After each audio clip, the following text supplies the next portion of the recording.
Well, it's a beautiful November day. It's about 30 degrees here, and I'm doing some fence patch work. The goats keep getting out and getting over on the neighbor, and that's the main road up there. And I've had too many close calls with them getting up there, so hoping this can help keep them in. I had to patch up a few spots down through here along the property line. I got the front tires off the John Deere Gator back. I'm gonna get ready and go over to the barn and throw them on the Gator and have it back up and going. I run over a nail the left front on Wednesday, and I tried to plug it and the plug wouldn't hold, so I took it to a tire shop and had an inner tube put in. The other tire had been leaking for some time. It has a bent spot in the rim. Tires are in good shape, so I just went ahead and had 2 inner tubes put in. It's a pretty good deal. They only charged me $48 for 2 inner tubes and putting them in. Been hard to buy those at Tractor Supply last night for that kind of money and done it myself, but they're done. So the plan is I'm gonna get the tires back on the Gator, finishing the fence here, and get the tires back on the Gator and put the John Deere 3032E back in the barn. We had a little bit of snow on the ground here last night. Oh great, here comes the goat herd. You can see they're coming this way. But that's the plan for the rest of the day. So we'll have a video of putting some more clips of putting the tires back on the Gator.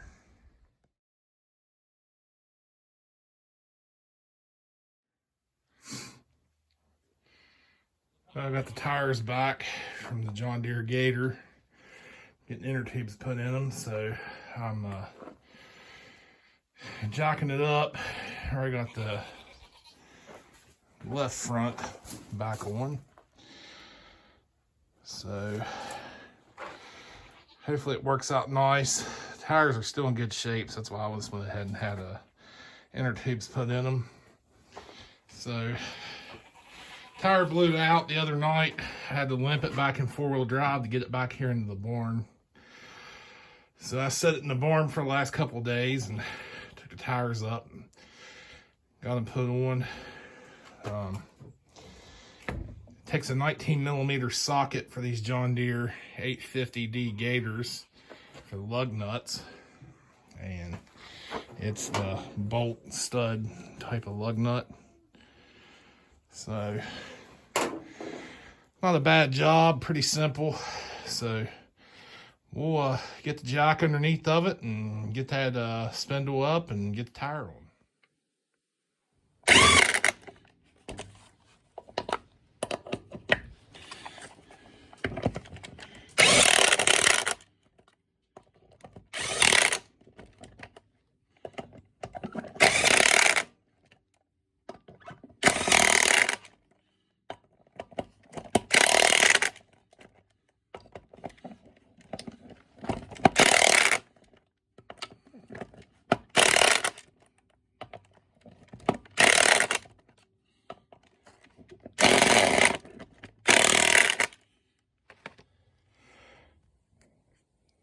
The impact gun that I'm using is just an old one I've had for probably 12 years. It was one of the 18-volt impact guns. It's called a DW059.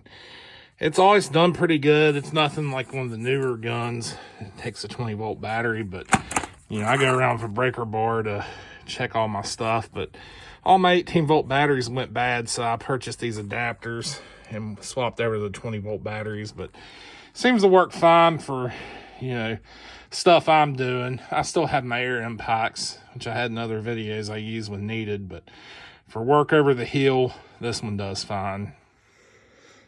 Well, got all the tires on, and you can see my jack system. If you have one of these Gators, they're not real heavy, But I just use this little aluminum 1.5 ton race jack I keep over here at the barn for the side-by-sides if needed. I'll put a block of wood under it. I'm not gonna say it's the most safe thing to do, but for this floor being uneven, it's the best thing I can do. And seems to do a pretty good job. I mean, it was a $70 jack at Roll King.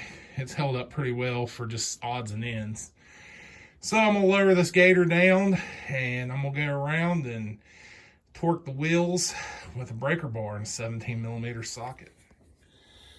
Okay, for this job, now that I have the Gator back down on the ground, it's a 19mm is the actual socket size for these lug nuts. What I have here is a 3/4 inch breaker bar, an old Craftsman I've had 20 years, with a 3/4 to 1/2 inch reducer on a 19mm deep well socket. So I'm gonna go around, even though I use the impact gun, I still can't trust it. I'm gonna go around and tighten these with this breaker bar. So I'll get started. Okay. I'm gonna go kind of in a cross pattern. The Dewalt impact gun does pretty good, but it's still not like one of the modern impact guns. So I go around and double check these just to be sure. I know I probably over torque.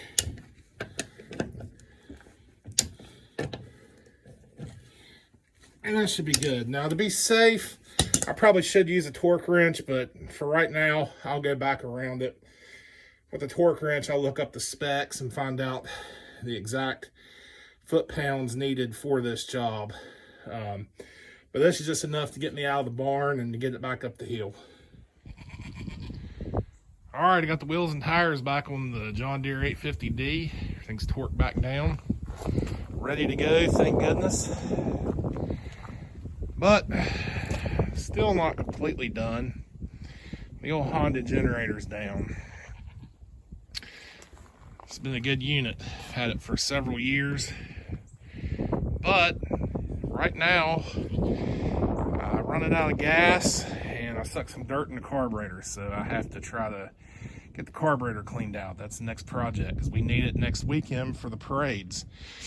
So that'll be one of my next projects, tearing into it, cleaning the carburetor out.